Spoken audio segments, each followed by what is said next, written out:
2014లో Telugu Desam party అధికారంలోకి వచ్చాక విద్యుత్ సంస్కరణలు ప్రాజెక్టులు తీసుకువచ్చి ఒక్క పైసా కూడా అదనపు భారం వేయలేదు. మా ప్రభుత్వంలో కరెంటు కోతలు అనేదే తెలియదు అని అన్నారు మాజీ ఎమ్మెల్యే ధూళిపాల నరేంద్ర కుమార్. ఈ ప్రభుత్వం వచ్చాక విద్యుత్ రంగంలో పెట్టుబడులు పెట్టిన వాళ్ళని వేధించారు. విదేశాల వాళ్ళు కూడా కేంద్ర ప్రభుత్వానికి లేఖలు రాశారు. వైకాపా ప్రభుత్వం విదేశీ వాళ్లు పెట్టుబడులు పెడితే వేధిస్తుంది అని పీపీఏల రద్దు పేరుతో వాళ్ల మెడల మీద కత్తిపెట్టి రాష్ట్ర ప్రభుత్వం డబ్బులు వసూలు చేసిందన్నారు.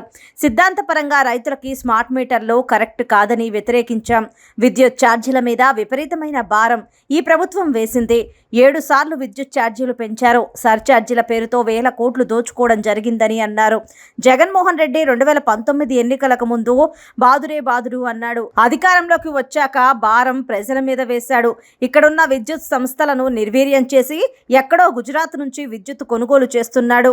కానీ తెలుగుదేశం ప్రభుత్వం అధికారంలోకి వచ్చిన తర్వాత పెద్ద ఎత్తున విద్యుత్ సంస్కరణలు కానీ ప్రాజెక్టులు కానీ తీసుకొచ్చి ఒక్క పైసా అంటే ఒక్క పైసా భారమే ఇలా ప్రజల మీద. 5 ఏళ్లలో కరెంటు కోతలు అంటే తెలియదు.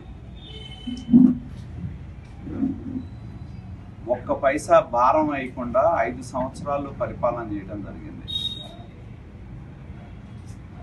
అలాగే ఈ ప్రభుత్వం వచ్చిన తర్వాత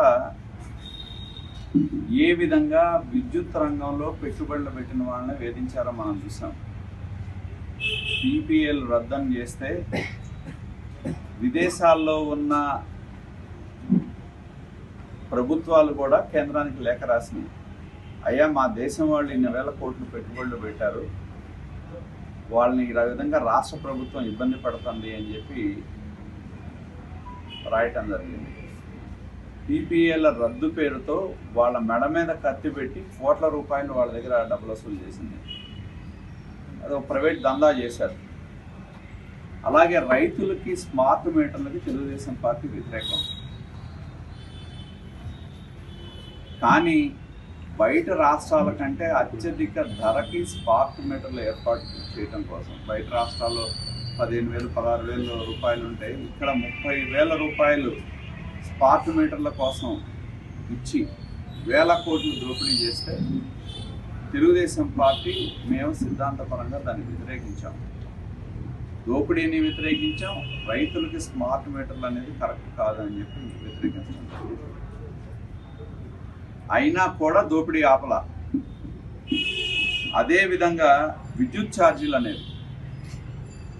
ఛార్జీల మీద విపరీతమైన భారం ఈ ప్రభుత్వం వచ్చిన తర్వాత వేయటం జరిగింది. 1 కాదు 2 కాదు 7 సార్లు ప్రజల మీద విద్యుత్ ఛార్జీలు పెంచారు. స్లాబులు మార్చడం కానీ, విద్యుత్ ఛార్జీలు రకరకాల పేర్ల మీద ఎప్పుడెప్పుడయ్యో గతంలో తెలుగుదేశం ప్రభుత్వంలో ఇచ్చిన అదనపు విద్యుత్ సంబంధించిన డబ్బులు కూడా సర్ఛార్జీల పేరు మీద వేల కోట్లు చేయడం జరిగింది. అలాగే ఒక్కసారి జగన్మోహన్ రెడ్డి ఎన్నికల ముందు ఏం చెప్పాడు? బాదుడే అని చెప్పాడు ఆయన.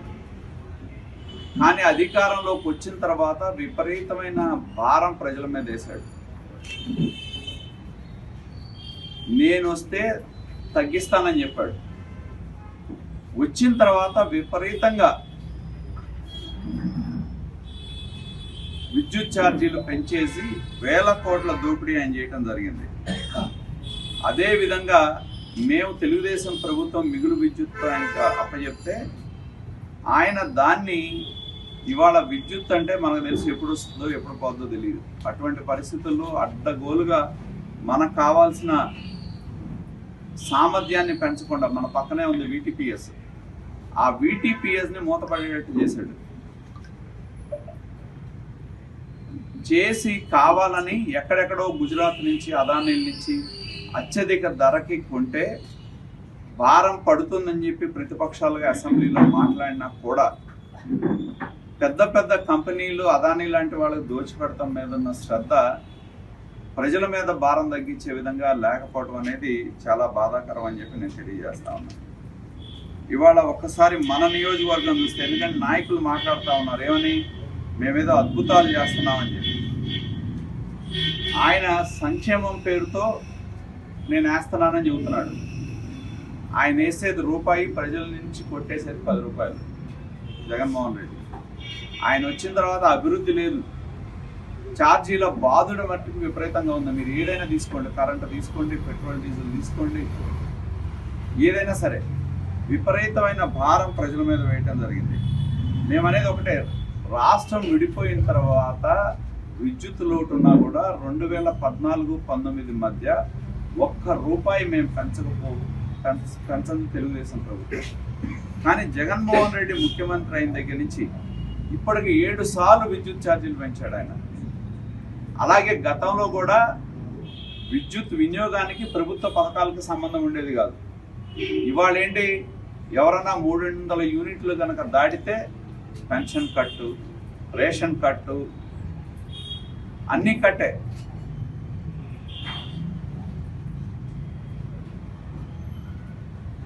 ఏదైనా పేదల కుటుంబాలు ఉంటాయి, ఒకే ఇంట్లో 4-5 అన్నదమ్ములు ఉంటారు, 4-5 పోర్షన్లు ఉంటాయి. ఇలా ఈ విధంగా మన దగ్గరే అదనపు విద్యుత్తు వాడారని చెప్పి మన నియోజకవర్గంలోనే నాకు తెలిసి 7,000 పెన్షన్లు తీస్తారు ఈ ప్రభుత్వంలో. నేను అడుగుతా ఉంది ఒకటే, ఇక్కడ వచ్చి ఊరికినే వేదికలు ఇచ్చి ఉపన్యాసాలు మాట్లాడే నాయకులకి నేను ఒకటే అడుగుతా ఉన్నా. మన పొన్నూరు నియోజకవర్గం మనం ఒకసారి చూస్తే 2014-19 మధ్య పొన్నూరు నియోజకవర్గంలో ప్రజలు కట్టింది ప్రభుత్వానికి ఎలక్ట్రిసిటీ ఛార్జెస్ ద్వారా 124.16 కోట్లు. మన పొన్నూరు టౌన్ కానీ, రూరల్ కానీ, చేబ్రోలు కానీ, కదకాకాని కానీ. అదే ఇప్పుడు వైకాపా ప్రభుత్వం జగన్మోహన్ రెడ్డి ముఖ్యమంత్రి అయిన తర్వాత పొన్నూరు నియోజకవర్గంలో ప్రజలు కడుతుంది 157.05 కోట్లు. అంటే దాదాపు 32.90 లక్షల అదనపు భారం 5 ఏళ్లలో వాళ్ళు ప్రజల మీద వేసిన విద్యుత్ ఛార్జీల మీద.